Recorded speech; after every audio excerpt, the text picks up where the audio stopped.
Doctor Trehan, बहुत बहुत शुक्रिया इस जानकारी के लिए और हमें सजग करने के लिए। हमारे साथ दो और मेहमान जुड़ रहे हैं, समीर भाटी जो वैक्सीन कमेटी के सदस्य हैं। आप सभी का बहुत बहुत स्वागत है। सबसे पहले समीर साहब, मैं आपके पास आऊंगा। बेहद गंभीर खबर है भारत के लिहाज से। अब वक्त आ गया कि प्रिकॉशन और मेजर्स ज्यादा सख्त हो जाएं। जी बिल्कुल। देखिए, जिस तरह से अभी जो इनिशियली डेटा आया था उसमें बताया गया था कि हमारा जो ओमिक्रॉन है वो ज्यादा ट्रांसमिसिबल है, मतलब वो संक्रमण की जो दर है उसमें ज्यादा है। तो सबसे ज्यादा हमें जरूरी है कि अभी हम अपनी जितनी भी जो कोविड अप्रोप्रिएट बिहेवियर्स है, अभी क्योंकि अभी विंटर सीजन भी आ रहा है, वेडिंग सीजन भी आ रहा है, तो जितनी लार्ज गैदरिंग वगैरह है उसमें हम विशेष तौर पर ध्यान रखें और अपना सर्विलेंस का जो प्रोसेस है उसको हम जो है स्ट्रिक्ट और ज्यादा लेवल पे जो है इम्प्लीमेंट करें। टेस्टिंग बढ़ाएं और इसके अलावा टेस्टिंग के बाद जो सबसे ज्यादा जरूरी आ जाता है इसमें genome sequencing.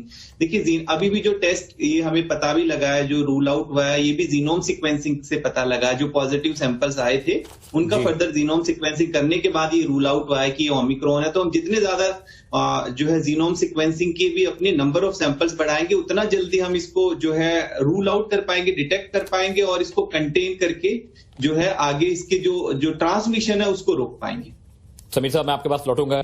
Doctor Sameer Bhati मेरे साथ हुए हैं, वैक्सीन कमेटी के सदस्य हैं। डॉक्टर भाटी, जैसे कि तमाम पीक्स और डाउन्स के बारे में बात होती है कि अब पीक पे आएगा वायरस, अब इसका डाउनफॉल शुरू हो गया है, तो ओमिक्रॉन का किस तरह का बिहेवियर है, किस तरह का ये वायरस है और किस तरह से आने वाले वक्त में भारत में अब ठंड शुरू हो गई है इंडिया में, तो उसके लिहाज से, मौसम के लिहाज से किस तरह से देखते हैं आप इसको? देखिए, इसमें दो चीजें। एक तो सबसे पहले हम भारत की बात करें तो भारत के अंदर जैसे डेल्टा वेरिएंट आया था उसके बाद यहाँ वैक्सीनेशन ड्राइव शुरू हुआ था। तो यहाँ पर अगर हम बात करें तो यहाँ काफी लोगों को हाइब्रिड इम्यूनिटी बन गई थी। सीरो सर्वे में भी आया था। इनफैक्ट दिल्ली की बात करूं तो 90% के करीब सीरो पॉजिटिविटी आई थी। तो उस तरह से काफी सारे लोग यहाँ पर ऑलरेडी इम्यून है।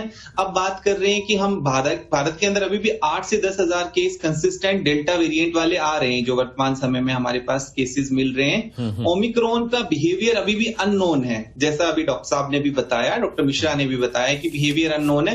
जितना और हमारे पास क्लिनिकल डेटा आएगा तो उसके बाद हम बता पाएंगे। अभी तक का जितना शुरुआती डेटा में पता लगा है कि ये ट्रांसमिसिबल है, ये संक्रामक ज्यादा है। तो बेसिकली हमें इसके ट्रांसमिशन को रोकना जरूरी है। डॉक्टर समीर भाटी, एक सवाल मेरा था, जो कोस्टल इलाके हैं क्या वहां पे कोविड ज्यादा तेजी से फैल रहा है? क्योंकि केरल की बात हुई, महाराष्ट्र में पिछली बार जब कोविड शुरू हुआ तो सबसे अधिक केसेस महाराष्ट्र में मिले थे और केरल दूसरा राज्य था। अब सबसे पहले केरल में मिले हैं ओमिक्रॉन के 2 जो केसेस हैं, जिसकी पुष्टि की है स्वास्थ्य मंत्रालय ने। तो क्या कोस्टल इलाकों में ज्यादा खतरा है क्योंकि वहां नमी बहुत होती है?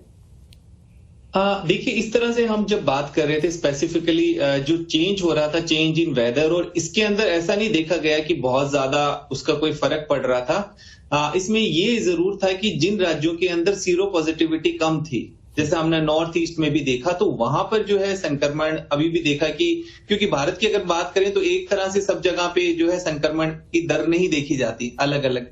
तो इसका हम डेफिनेटली विंटर्स के अंदर हमारे जो है केसेस बढ़ते हैं, नो डाउट, क्योंकि विंटर्स में और भी जो रेस्पिरेटरी इलनेस है वो भी काफी बढ़ जाती है।